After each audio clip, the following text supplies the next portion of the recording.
ज्वालामुखी के ward number 1 में वीरवार रात को आए तूफान और बारिश ने एक स्लेट पोश मकान की छत गिरा दी, जिससे मकान में रहने वालों को परेशानी उठानी पड़ी।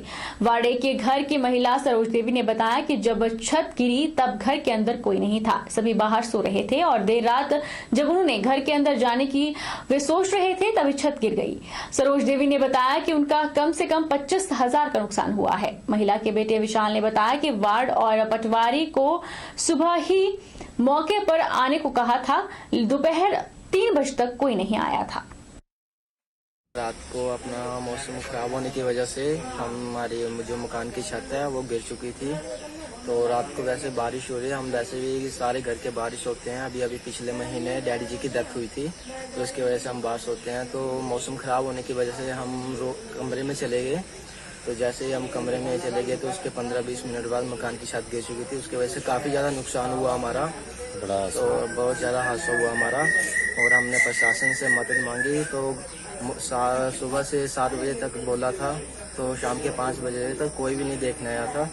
तो इसलिए हम बड़े अभी मिडिल फैमिली से बिलोंग करते हैं। हर बूथ पर 15 किसान प्रहरी बनाए जाएंगे और पूरे प्रदेश में यह अभियान चलाया जा रहा है। इसी के चलते ज्वालामुखी मंडल की किसान मोर्चा की बैठक का आयोजन किया गया और जल्द ही सड़कों से बेसहारा पशुओं को चुनावों से पहले उठा दिया जाएगा। यह बात किसान मोर्चा के प्रदेश उपाध्यक्ष और हमीरपुर संसदीय क्षेत्र प्रभारी देवेंद्र ठाकुर ओमपुरी ने ज्वालामुखी में किसान मोर्चा की बैठक के दौरान कही।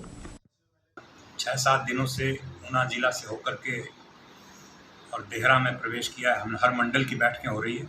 हर बूथ पे हम 15-15 किसान प्रहरी पूरे प्रदेश में बना रहे हैं। उस विषय में ये मंडल बैठक आज यहाँ ज्वाला जी में है, मंडल में है। हम राज्य सरकार से, जो हिमाचल सरकार है, बहुत कुछ किसानों के लिए योजनाएं लाई हैं। किसानों की बड़ी मांग थी पुरानी के जो बेसहारा पशु है उनकी खेतों को नुकसान करते हैं, उनको सड़कों से उठाया जाए। तो इसके लिए जयराम जी की सरकार ने एक तो सुन्नी में कृषि मंत्री जी ने 1000 जिसमें पशु रखे जाएंगे उसका शिलान्यास किया है 4 महीने पहले। और आपके कांगड़ा जिला के लथाना में लगभग तैयार है, उसमें भी 1000 पशु रखे जाएंगे। हमारा ये प्रयास होगा राज्य सरकार का कि चुनाव तक कोई भी पशु चुनाव से पहले ये सड़कों से उठा दिए जाएंगे, उसमें रखा जाएगा। देश के सबसे बड़े औद्योगिक क्षेत्र नालागढ़ के तहत अभिपुर गांव में एक दर्दनाक सड़क हादसा होने का मामला सामने आया है। अभिपुर गांव में एक अज्ञात वाहन ने संतराम पुत्र रामचंद्र उम्र 60 वर्ष निवासी रामपुर को टक्कर मार दी। हादसे में संतराम की मौके पर ही मौत हो गई। फिलहाल पुलिस ने मौके का जायजा लेने के बाद शव को कब्जे में लेकर पोस्टमार्टम के लिए नालागढ़ के सिविल अस्पताल भेज दिया है, जहाँ पर मृतक के शव का पोस्टमार्टम करवाया जा रहा है। फिलहाल पुलिस ने मामला दर्ज कर आगामी जांच शुरू कर दी है।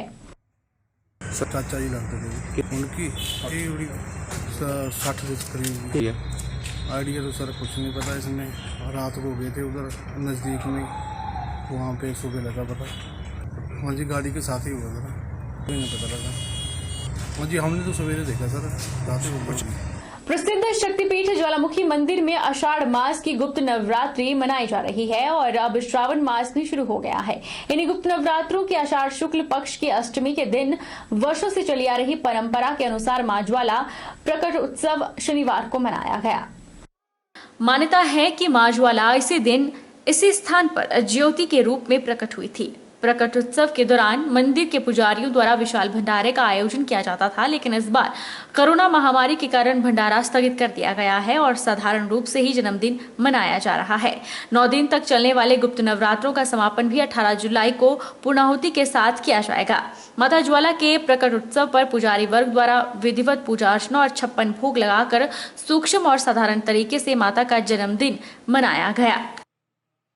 जय माता की। आज श्रावण मास शुक्ल पक्ष अष्टमी के दिन महामाई का प्रकटोत्सव का पर्व आज ज्वालामुखी में बड़े धूमधाम से मनाया जा रहा है। आज के ही दिन माता जी का धरती पर अवतरण हुआ था। इसी उपलक्ष्य में माता जी का आज जन्मोत्सव जो है रात्रि में विशेष तंत्रोक्त विधि से संपन्न किया जाता है। और ये जो दिन है ये पूरे वर्ष में सबसे ही भव्य दिन के रूप में मनाया जाता है।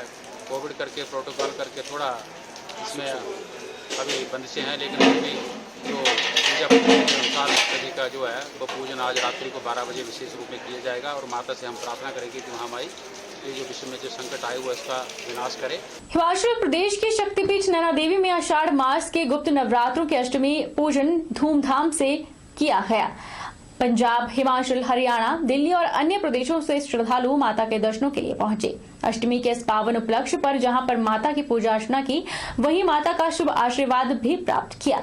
मंदिर में एसओपी का पालन भी करवाया जा रहा है। जिन श्रद्धालुओं के पास मास्क नहीं है, उन्हें माता के मुख्य द्वार पर सुरक्षा कर्मियों द्वारा मास्क बांटे जा रहे हैं।